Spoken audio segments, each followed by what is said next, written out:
Bonjour à tous et bienvenue dans Questions-Réponses. Nous sommes avec l'apôtre Richard Fila Sainte de la mission évangélique L'œuvre de Dieu. Nous, parce que je ne suis pas seul, m'accompagne pour cette interview avec l'apôtre René Désy Mave. Bonjour. Bonjour apôtre. Bonjour. Bonjour à Alors, vous. le thème d'aujourd'hui, c'est un ordre, c'est un mot d'ordre. Aimez vos ennemis. Pourquoi devrons-nous aimer nos ennemis? Oui, c'est d'abord ce que Dieu me rappelle personnellement. Et en me parlant, il parle implicitement à plusieurs personnes, et particulièrement à certains qui sont en train de nous suivre maintenant. Persuadé que cela est dans l'air du temps, plus d'une personne est concernée par ce message, ce rappel à l'ordre, ce test de maturité, aussi cet indicateur de croissance spirituelle et à tous égards. C'est un rappel aussi que les grands hommes ont toujours fait preuve d'amour et de pardon, d'autant plus que le Seigneur l'a dit, aimez-vous les uns les autres, et comme le verset vient de le rappeler, c'est un grand défi à relever.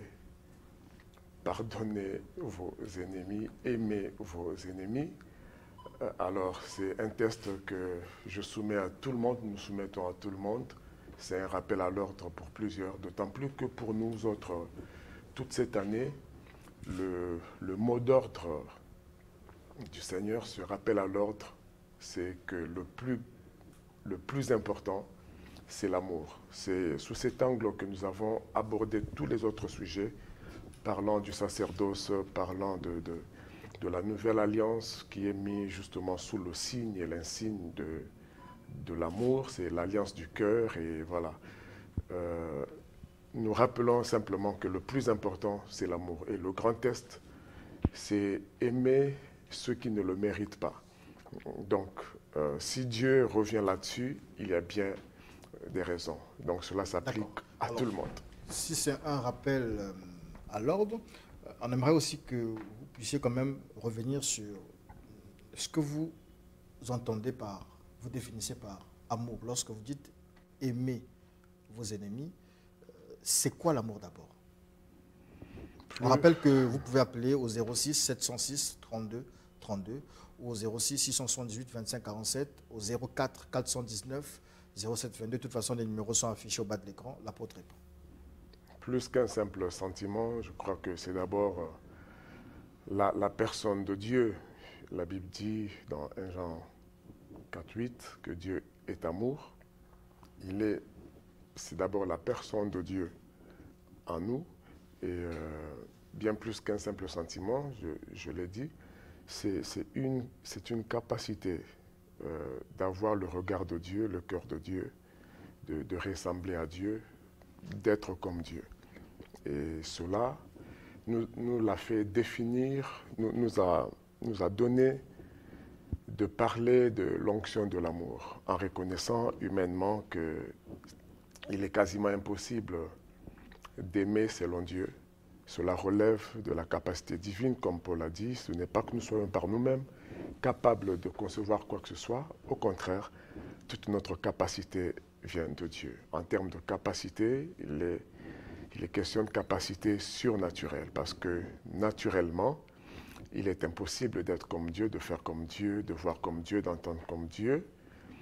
Et c'est pourquoi nous parlons de l'onction. L'onction étant par définition la capacité divine ou surnaturelle d'accomplir la volonté de Dieu ou d'exercer une mission, réaliser une mission divine. Donc en termes d'amour, nous avons parlé de cette onction de l'amour dont nous avons besoin. Par vous-même, vous ne pourrez pas réellement aimer vos ennemis. Il est facile d'aimer ceux qui nous aiment, mais aimer ceux qui nous haïssent, ceux qui nous font du mal, cela relève de la plus grande maturité, de la plus grande perfection, ce qui est quasiment impossible à l'homme, mais il est mieux de s'engager dans la course, d'atteindre, de courir, comme Paul disait. Je n'ai pas atteint la perfection, mais je cours vers la perfection. Il faut au moins courir vers cette perfection, surtout en matière d'amour. Donc, si nous en parlons ce matin, c'est que cela s'applique autant dans la vie courante partout, dans le foyer, dans l'église, dans le ministère, dans l'administration, dans la vie politique, partout où vous verrez des grands hommes. Ce sont des hommes qui ont dit un jour, soit j'assume, soit je pardonne, comme Jésus l'a dit. Père, pardonne-leur, car ils ne savent pas ce qu'ils font. Alors c'est un appel, c'est un rappel, comme je l'ai dit d'entrée, un test de maturité, c'est un facteur de maturation. C'est un appel qui est lancé à tous. Jésus en est l'exemple parfait, le modèle parfait. À cet égard, on peut confirmer qu'il est le chemin, la vérité et la vie. Donc nous, en parlant de cela, nous n'oublions pas d'où nous venons avec les différentes thématiques, avec les différents sous-thèmes.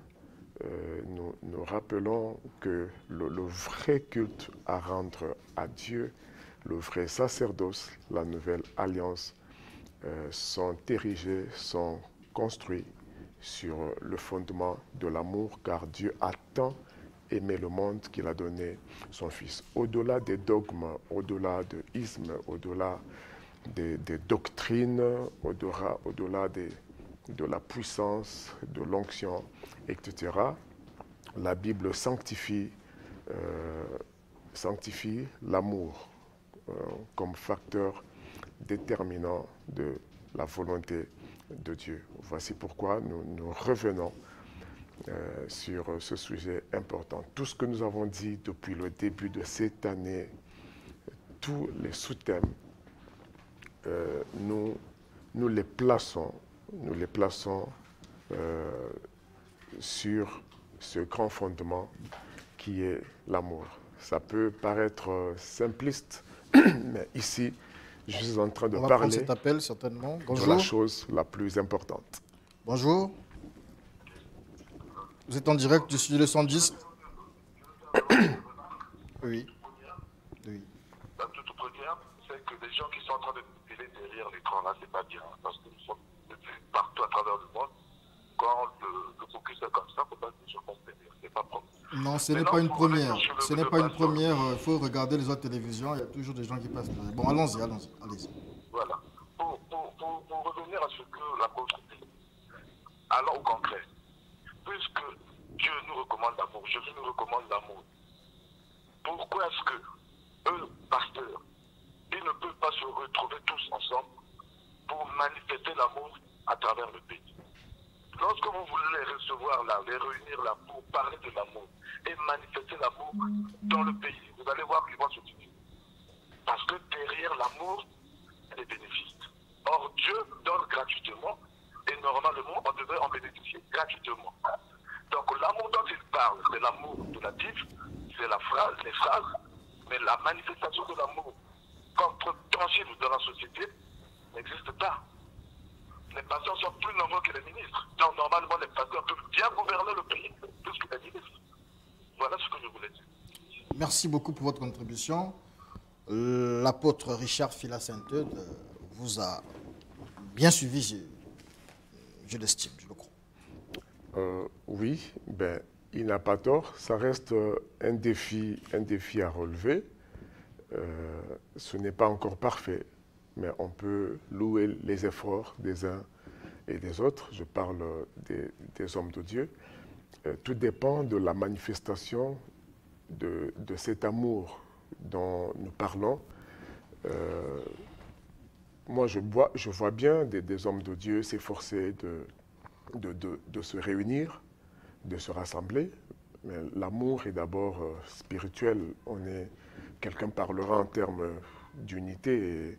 Et l'unité n'est pas toujours l'uniformité. On peut l'unité dans la forme n'est pas toujours ce que l'on pense. Il y a des plateformes qui mettent des hommes de Dieu ensemble, mais il est difficile physiquement, humainement, de voir tout le monde tous les jours au même endroit.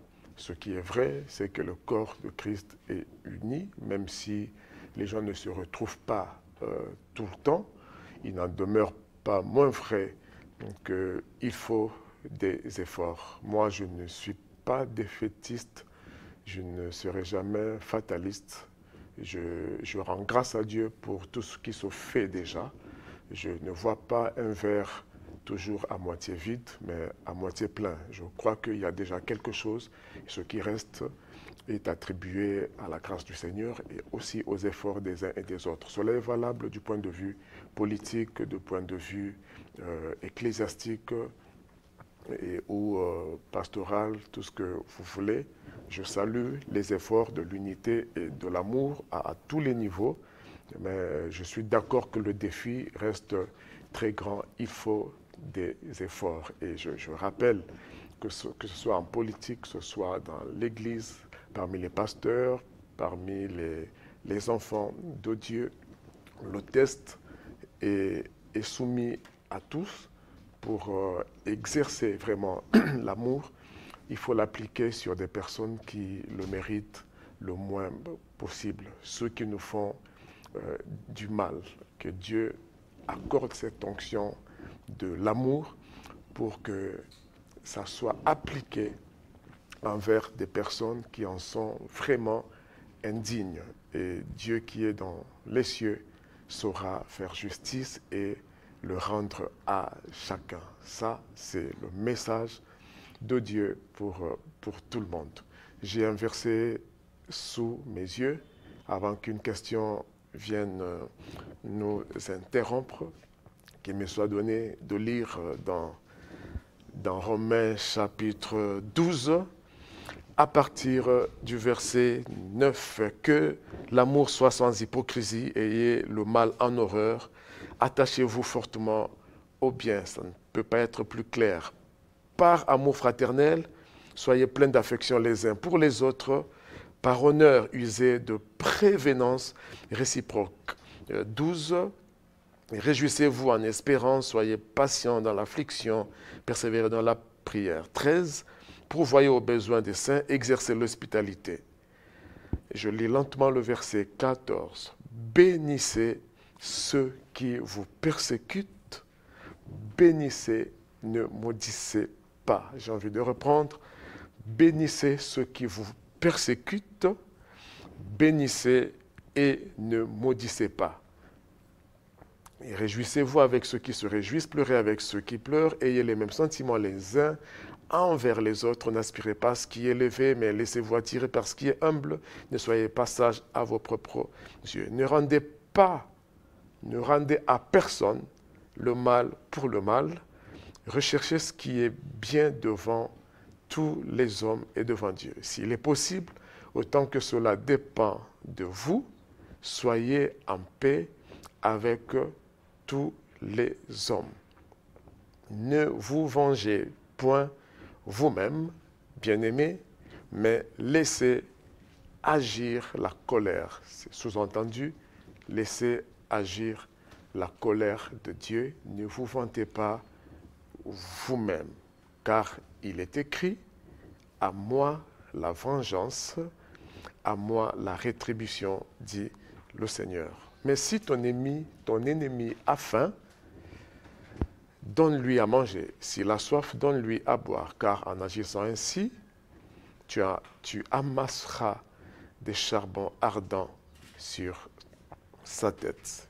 Ne te laisse pas vaincre par le mal, mais surmonte le mal par le bien. Je sais que tout ceci n'est pas vraiment humain, humainement parlant, ce n'est pas facile.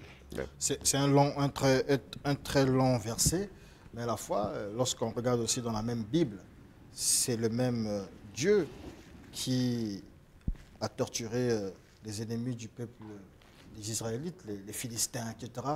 il ne pardonnait pas ces gens-là, il n'aimait pas ces gens-là. Au contraire, il encourageait les David à tuer, à ne pas pardonner ses ennemis. Pourquoi ils n'ont pas aimé ses ennemis là? Tout ça, c'est paradoxal. Ce n'est pas paradoxal. Dieu parle tantôt d'une manière, tantôt d'une autre, pour des raisons surtout pédagogiques, je dirais. Des raisons pédagogiques, c'est-à-dire que si le Congo aujourd'hui est attaqué, notre pays est attaqué, on se dit, ben, comme nous sommes des chrétiens, on a en majorité ici partout des églises, et donc on devrait simplement aimer nos ennemis. Ils viennent nous attaquer, ben, on donne la nourriture, on donne tout ce qu'on veut. Déjà que ça se situe entre deux alliances, disons, les faits se situent dans l'ancienne alliance où Dieu avait un régime particulier. Il a fait de l'Ancien Testament un langage physique. Tout ce qui était vécu physiquement dans l'Ancien Testament était l'ombre des choses à venir. La réalité est spirituelle parce que Dieu est esprit. Dieu avait un traitement particulier dans la gouvernance de son peuple d'Israël. Par exemple, les ennemis physiques d'Israël, quand Dieu frappait physiquement ceux qui combattaient son peuple physiquement, politiquement, militairement, et Dieu, dans sa théocratie, quand il dirigeait son peuple, il était dans l'armée de son peuple, il combattait physiquement. C'était l'ombre. Aujourd'hui, le combat physique d'Israël, ce traitement physique, le sacerdoce physique et matériel est spiritualisé aujourd'hui. Ça se passe en esprit comme le combat spirituel. On ne peut pas, dans la nouvelle alliance, dans l'alliance de l'esprit, on ne peut pas combattre nos ennemis physiquement. Jésus est venu régler cela. Nous sommes dans la nouvelle alliance maintenant? Nous sommes dans la nouvelle alliance. Satan, c'est l'ennemi de Dieu. C'est bien ça. Aujourd'hui, Pharaon est typifié et symbolisé, ou symbolisé Satan aujourd'hui. Tout comme Moïse physiquement symbolise Jésus spirituellement aujourd'hui. Le peuple d'Israël, aujourd'hui, c'est l'Église, comme la Bible dit, l'Israël de Dieu. Donc, c'est l'Église. Nous sommes le peuple spirituel de Dieu. Donc, nos ennemis, comme l'apôtre dit dans 2 Corinthiens chapitre 10, versets 4 à 5, si on veut le verset 1, les armes avec lesquelles nous combattons ne sont pas charnelles, ne sont pas physiques, mais elles sont spirituelles. Et les forteresses que nous devons renverser ne sont plus physiques comme la muraille de Jéricho, mais ce sont des forteresses spirituelles. Nos ennemis, ce ne sont pas nos frères et nos sœurs. C'est pourquoi nous pardonnons à tous ceux qui nous persécutent, autant physiquement, spirituellement. Donc, même le feu doit être envoyé aux démons, aux esprits et non pas aux hommes. On ne doit pas désirer la mort de nos ennemis. On doit pardonner, on doit combattre les démons, les esprits qui envoûtent, qui poussent nos adversaires, qui sont des hommes. Eux, ils ont droit au pardon. Mais les démons qui les envoûtent, qui les mettent contre nous, ont droit, s'il y a lieu, au feu de Dieu, au jugement de Dieu. On reviendra sur cette question-là de démons et Satan, le temps qu'elle vous pose sa question. Je vous en prie. Parlant de cet amour que nous devons donner à l'égard de nos ennemis, qu'en est-il de Lucifer, qui est l'ange déchu et qui a été chassé du ciel? Alors, ne devons-nous pas suivre cet exemple, c'est-à-dire nous éloigner de nos ennemis? Les ennemis,